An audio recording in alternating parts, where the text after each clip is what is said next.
18절입니다. 두아드레아 교회의 사자에게 편지하라. 그 눈이 불꽃 같고 그 발이 빛난 주석과 같은 하나님의 아들이 이르시되. 자, 오늘은 소아시아 7교회 중에 네 번째 교회 두아드레아 교회에 대한 편지입니다. 두아드레아 교회는 그렇게 유명한 도시는 아닙니다. 내륙에 있는 아주 작은 도시이고 또 교회 역시 조그마한 그런 작은 교회였습니다. 그럼 이 두아드레아는 그렇지만 우리에게 좀 익숙하죠. 어디선가 들어봤죠. 사도행전 16장에 나오는 두아드레아에 사는 자색 옷감 장사 루디아. 그래서 루디아가 바로 이곳 사람입니다. 자, 이 루디아가 여기서 자색 옷감 장사를 했다 이거죠. 바로 이 두아드레아는 그 섬유 산업이 발달했던 곳입니다. 오늘 우리로 말하면 대구와 같은 그런 도시죠. 내륙에 섬유 산업이 발달한 곳. 자, 이 교회에 나타난 예수님의 모습은 두 가지죠. 눈이 불꽃 같고 그 발이 빛난 주석 같다. 자, 눈이 불꽃 같다. 자, 이거는 좋은 의미면서 또 불순종하는 자들에게는 안 좋은 모습이죠. 눈이 불꽃 같다. 불꽃 같은 눈으로 다 지켜보고 다 알고 계신다는 거죠. 그래서 이게 좋은 면에서는 그 수고와 고난과 아픔을 다 알고 계신다는 거고, 또 안 좋은 면에 있을 때는 그들의 죄와 행위를 다 알고 계신다. 이렇게 볼 수가 있습니다. 자, 그 발이 빛난 주석과 같은. 자, 이것은 노시 불에 달궈져서 주석과 같이 됐다는 거죠. 이건 심판을 의미한다고 그랬습니다. 그래서 두아드레아 교회는 또 오늘 책망받을 내용이 있기 때문에 예수님이 이런 모습으로 나타나신 겁니다. 자, 그래도 예수님 먼저 칭찬부터 하십니다. 19절, 내가 내 사업과 사랑과 믿음과 섬김과 인내를 나누니 내 나중 행위가 처음 것보다 많도다. 자, 항상 보면 예수님은 안다 이렇게 말하죠. 안다. 내가 다 알고 있다. 역시 뭘 알고 있습니까? 내 사업을 한다. 여기서 사업은 비즈니스를 말한 게 아니라 주의 일을 말합니다. 우리로 말하면 봉사하고 사역하고 수고하는 것을 우리 예수님이 다 안다는 거예요. 사랑, 사업. 그래서 우리가 여러분 교회에서 정말 봉사하고 애쓰고 이런 거 다 우리 예수님이 알고 계십니다. 그러니까 여러분 우리가 교회를 이렇게 예배만 드리고 기도만 하고, 물론 그게 제일 중요한 거지만 그러면 안 돼요.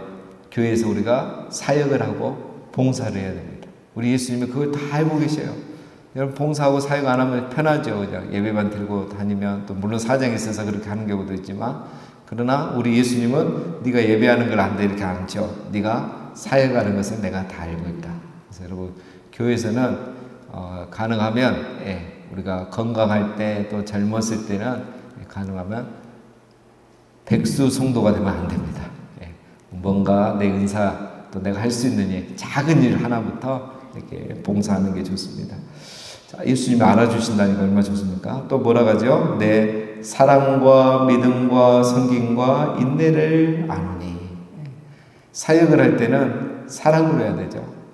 믿음으로 하고 섬김으로 하고, 또 그렇게 하다 보면 힘들죠. 힘 안 드는 봉사 사역이 세상 일이 어디 있겠습니까? 그때는 인내해야 되죠. 근데 우리 예수님이 그런 사랑의 마음으로 하고 내가 믿음으로 하고 섬기는 자세로 하고 힘들 때 인내하는 것을 어떻게 한다? 아노니. 이게 정말 귀한 거죠. 우리 예수님이 다 아는 겁니다. 두아드레아는 또 잘하는 게 하나 더 있죠. 내 나중 행위가 처음 것보다 많도다. 이렇게 봉사하고 수고하고 인내하는데 갈수록 그걸 더 잘하더라는 거죠. 이게 정말 쉽지 않잖아요. 사람이 처음에는 괜찮은데 갈수록 아닌 것 같고 열심히 안 하고 막 이렇게 빠져나가려고 하는데, 두아드레아 교회 성도들은 갈수록 더 잘하는 거예요. 나중 행위가 처음 것보다 더 많아요. 봉사하는 사람이 갈수록 많아지고 사역한 사람이 더 많아지고, 또 하면 할수록 이제 뭡니까? 경험도 있지, 이제 열정도 있지, 지혜도 있지 하니까 더 잘하는 거예요. 열매도 많아지는 거예요. 에베소 교회는 처음 사랑을 잃어버린 교회인데 두아드레아 교회는 나중 행위가 더 좋은 그런 교회가 바로 두아드레아 교회입니다. 그래서 여러분 우리도 이제 연말이 돼가면 내년에는 쉬어야지, 내년에는 안 해야지 이게 아니고 어떻게 돼야 된다? 나중 행위가 처음 것보다 많아야 된다. 내년에는 올해보다 더 열심히 해야지. 봉사 더 해야지. 이렇게 나와야 돼요. 그게 바로 두아드랴 교회의 모습이었다라는 겁니다. 자, 20절. 그러나 내게 책망할 일이 있노라. 자칭 선지자라는 여자 이세벨을 내가 용납함이니 그가 내 종들을 가르쳐 깨어 행음하게 하고 우상의 제물을 먹게 하는도다. 자, 여기도 문제가 있죠. 자칭 선지자라는, 내가 선지자다 이렇게 말하는 여자 이세벨이 있었다는 거예요. 근데 두아드랴 교회는 이거를 그냥 놔둔 거예요. 용납했다는 거예요. 예, 저번에도 우리 앞에서 살펴봤지만 그 당시는 교회마다 담임 목사가 없죠. 왜? 신학교가 없고 아직 기독교 초기잖아요. 기독교가 생긴 지 1세기도 안 됐기 때문에 아주 약한 시대죠. 시스템이나 제도가 없던 시대.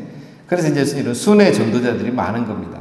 저분이 내가 선지자다, 사도다, 내가 예수님 제자다 하면 어떻게 할 거예요? 내가 사도 바울의 제자다 하면 확인할 길이 없잖아요. 그렇게 하면서 이제 다니는 사람들이 있었는데 그 중에 좋은 사람도 정말 많고요. 사도 바울처럼 좋은 사람도 많고 이제 거짓, 가짜 선지자도 많았던 거죠. 자, 에베소 교회는 이런 이단들을 잘 선별해서 쫓아냈는데 두아드랴 교회는 그렇게 하지 못했다는 겁니다. 자, 그런데 이제 그곳에 여자 이세벨이 있었다 이거죠. 자, 이 이세벨은 진짜 이세벨은 아니고 그 구약 시대에 가장 우상 숭배를 적극적으로 했던 사람이 누굽니까? 이세벨이잖아요. 아합의 아내 이세벨. 이 이세벨이 누굽니까? 저 시돈, 이방 나라 시돈의 아버지가 엣바알이에요. 엣바알. 이 엣바알의 딸이 누구냐면 이세벨입니다. 그러니까 이 이세벨은 바알 숭배자예요. 이 바알 숭배자가 아합하고 결혼했고, 아합이 이제 정략 결혼을 한 거죠. 결혼했고, 이 북이스라엘을 우상의 나라로 만든 장본인이 바로 이세벨입니다. 그러니까 북이스라엘은 왜 멸망했냐면 이 아합과 이세벨 때문에 이 나라가 멸망한 거예요. 그런데 이 이세벨이 나중에 또 그 딸 아달랴를 남유다에 그 시집을 보내죠. 그래서 결혼을 합니다. 결혼을 했는데 나중에 남유다의 여호람과 결혼을 했는데 어떻게 합니까? 그 다음에 또 이 여인이 싹 죽이고 왕을 합니다. 또 남유다의 유일한 흑역사 이 아달랴가 6년 동안 통치를 하죠. 그래서 이제 남유다도 이제 그때부터 상당히 몇 년 동안 이 우상숭배 영향이 강력했었죠. 자, 그런 이세벨이 이제 이 교회 안에도 있었다는 거예요. 그러면 이 여인의 이름이 이세벨이라는 것은 아니고 이런 이세벨처럼 이 교회 안에 우상숭배하도록 세속화돼 가도록 교회가 종교화돼 가도록 영향력을 준 가짜 사도, 자칭 사도라는 내가 은혜 받았고 은사 받았다고 말하면서 엉뚱한 걸 가르치는 이 여인이 있었다는 거예요. 근데 우리 예수님 정말 인격적이시죠. 실명을 말 안 해요. 실명을 거론하면 이거 얼마나 그 사람이 힘들겠어요. 이 편지가 두아드랴 교회만 보는 게 아니라 그 7교회와 주변 교회 다 돌아가 다니면서 볼 건데 실명을 거론하지 않습니다. 이세벨 같은 그런 역할을 하는 사람이 있다. 회개하라는 거죠. 그게 바로 우리 예수님입니다. 여러분 그 두아드랴는 섬유 산업이 발달했다고 그랬잖아요. 그 외에도 주석 산업이라든가 염색 또 이 노예를 많이 팔고 있습니다. 그래서 이런 산업들이 많이 발달했던 것입니다. 여러분 그 당시에 사업이 발달한 것은 뭐가 있냐면 길드라는 게 있어요. 길드. 우리로 말하면 협동조합이죠. 협동조합이 잘 발달되어 있어요. 그래서 여러분 장사라는 게 그냥 혼자 하면 잘 될 것 같지만 그렇지 않잖아요. 이렇게 같이 협동해서 공판장도 있고 이래야 잘 되고 우리도 또 가보면 가구 가게 보면 가구 가게만 다 몰려 있잖아요. 그러면 장사가 되겠나 하는데 그렇게 해야 잘 되거든요. 자, 마찬가지입니다. 그러니까 그때도 이런 조합, 길드라는 이런 조합을 만들어서 이렇게 사업을 다 하는 겁니다. 자, 근데 문제는 뭐냐면 이제 이런 길드에서 이렇게 협동조합만 딱 지금처럼 하는 게 아니고 이제 우상숭배를 하죠. 우리로 말하면 구슬하고, 그 다음에 신에게 제사 드리고, 그 다음에 이제 이 당시에 항상 그렇게 우상숭배를 하고 나면 행음하는 아주 나쁜 짓을 합니다. 그렇게 해서 이제 신을 이렇게 신을 설득하는 그런 시간들을 갖습니다. 자, 그러니까 이 자칭 선지자라고 말하는 이세벨이라는 여자가 이제 그것들에 대해서 이렇게 좋게 말하는 거죠. 상당한 영향력을 주는 거죠. 뭐 이것도 사업이다. 우리가 우상 믿는 거 아니고 하나님 믿는 거 하지 않느냐. 뭐 이런 식으로.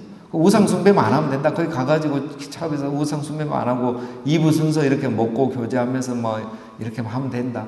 이런 식으로 이제 하나하나 타협하게 만드는 거죠. 우리 옛날에 이제 그 일제 그 신 숭배할 때, 신사 참배할 때 이제 그럴 때도 다 그런 영향력을 줬잖아요. 이거 예배 아니다. 이건 하나님 섬기는 거 아니다. 우상 아니다. 그렇게 하고 뭐 국민의례처럼 하고 예배 드리자. 이런 논리를 펼치는 사람 누구였냐? 바로 이세벨이라는 것입니다. 그래서 이 두아디라 교회는 이 먹고 사는 문제 이런 것 때문에 이제 신앙과 이렇게 충돌됐을 때 어떻게 됩니까? 가입 안 할 수도 없고 가입 안 하면 사업이 안 되니까 가입하고 또 이렇게 적당하게 타협하고 그렇게 했던 것이 바로 두아디라 교회입니다. 버가모와는 다르죠. 여러분 버가모 교회는 어떻겠습니까? 발람의 교훈과 니고라랑의 이렇게 교훈에 많이 넘어갔었죠. 그리고 두아디라도 지금 이제 이렇게 넘어갑니다. 그러니까 두 교회가 비슷해요. 상황이 비슷합니다. 자, 그래서 버가모 교회는 특징이 뭐냐면 고난을 잘 이겨냈어요. 엄청난 고난과 핍박을 이겨내고 그래 가난해지고 궁핍해지고 있는데 이런 유혹과 물질 앞에 넘어가고 오늘 이 두아디라 교회는 봉사는 잘하고 교회 생활은 잘했는데 나가면은 물질과 유혹 앞에 자신을 지키지 못하는 거예요. 그러니까 이게 어려운 거예요. 그렇죠. 자, 우리는 여러분 이런 일을 당할 때 어떻게 해야 되겠습니까? 우리 사도들이 말한 것처럼 우리는 이 일에 대해서는 말할 것이 없다. 우리가 타협할 게 있고 타협하지 않을 게 있죠. 우리가 양보할 게 있고 양보하지 않을 게 있죠. 이런 본질적인 문제, 신앙의 가장 핵심되는 문제는 우리가 양보할 수 없는 것입니다. 자, 그 다음에 21절 또 내가 그에게 회개할 기회를 줬을 때 자기 음행을 회개하고자 하지 아니하는도다. 회개할 기회를 줬다는 거죠. 주님이 지금 말씀하신다는 것 자체가 회개할 기회를 주는 거죠. 바로 심판하시잖아요. 은혜를 주시는 겁니다. 우리 주님은 항상 회개할 기회를 주셔요. 어떻게요? 말씀을 주십니다. 말씀이 어떻게든 말씀을 듣게 하고 깨닫게 하셔요. 그런데 이제 문제는 뭡니까? 그걸 이제 듣고 회개해야 되는데 무시해버리는 거죠. 그러면 이제 고장난 브레이크 이것처럼 이제 걷잡을 수 없이 빠져나가는 거죠. 자, 만일 회개하지 않으면 어떻게 한다? 22절에 볼지어다 내가 그를 침상에 던질 터이요 또 그와 더불어 간음하는 자들도 만일 그와 행위를 회개하지 아니하면 큰 환난 가운데 던지고 또 내가 사망으로 그의 자녀를 죽이리니 모든 교회가 나는 사람의 뜻과 마음을 살피는 자인 줄 알지라. 내가 너희 각 사람의 행위대로 갚아주리라.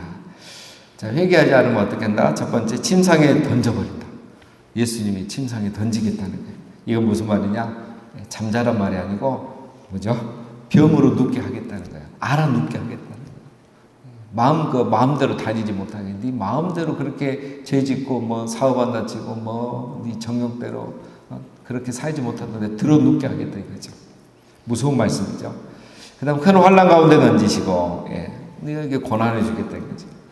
그 다음에 내가 사망으로 그의 자녀를 죽이리니, 너의 자녀까지 이렇게, 고통당하게 하겠다는 거죠. 자, 이 모든 것은 하나님은 사람의 뜻과 마음을 살피시는 분임을 교회로 알게 하겠다.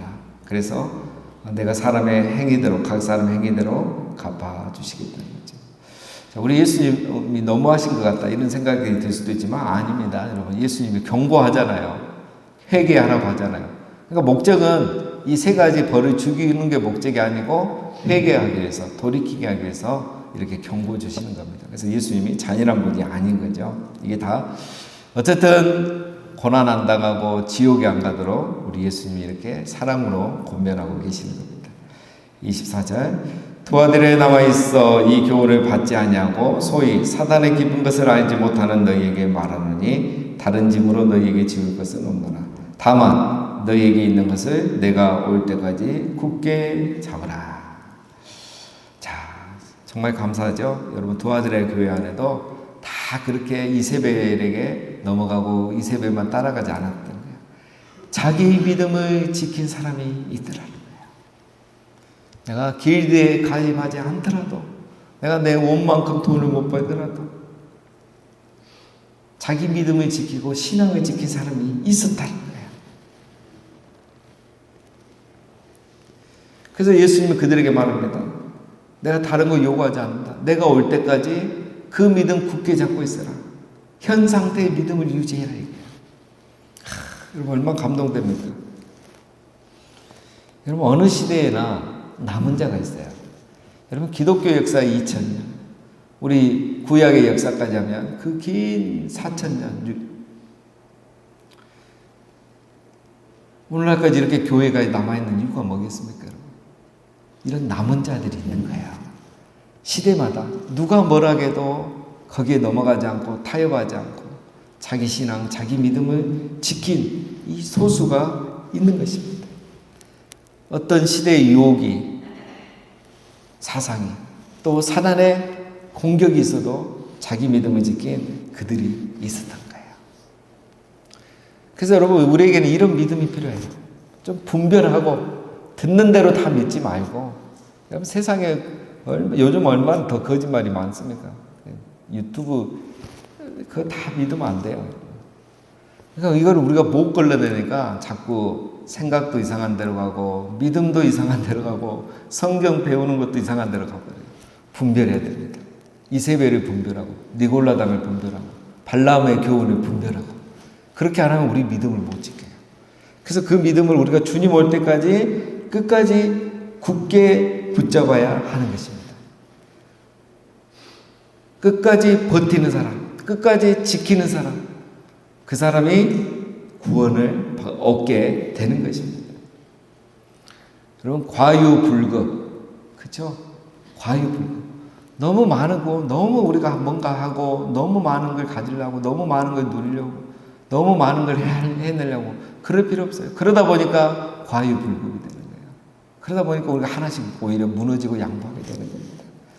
오히려 조용하게 있는 듯 없는 듯 보이는 듯 안 보이는 듯 그러면서 믿음을 지켜가는 거, 그게 정말 중요한 것입니다. 이 믿음을 끝까지 지켜가는 자가 바로 누굽니까? 26절에 이기는 자와 끝까지 내 일을 지키는 그에게 만국을 다스리는 권세를 주리니 그가 철장을 가지고 그들을 다스려 질그릇을 깨뜨리는 것과 같이 하리라. 나도 내 아버지께 받은 것이 그러하니라.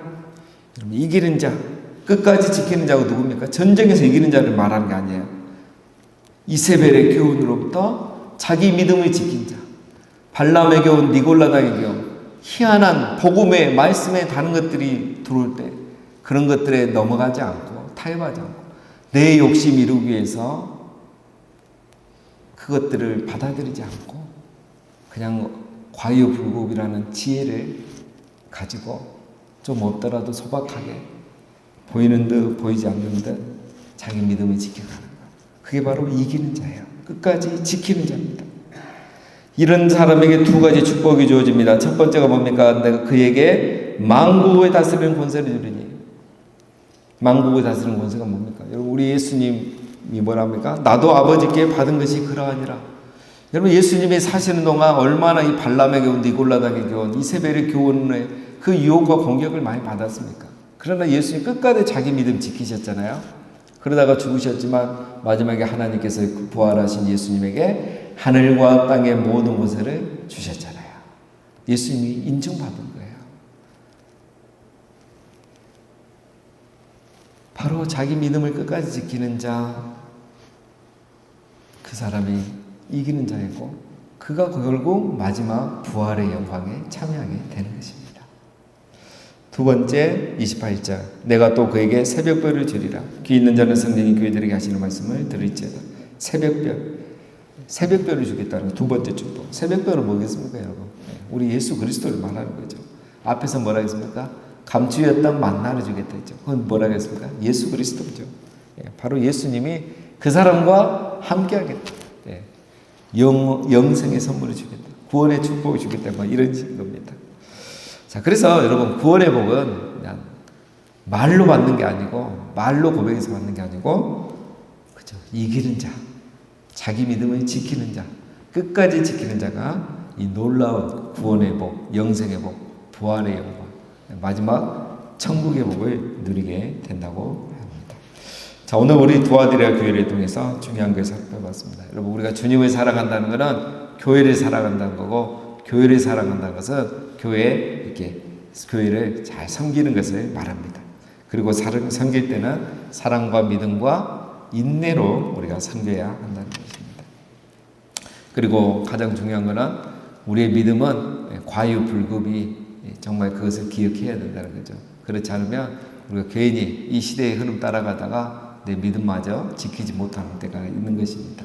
그래서 우리가 항상 이 유혹 앞에 또 이 세상의 이세벨의 교훈 앞에 우리 믿음을 끝까지 지키고 승리해서 만국을 다스리는 권세와 새벽별을 얻는 이 은혜를 누리게 되시기를 주님의 이름으로 축원드립니다.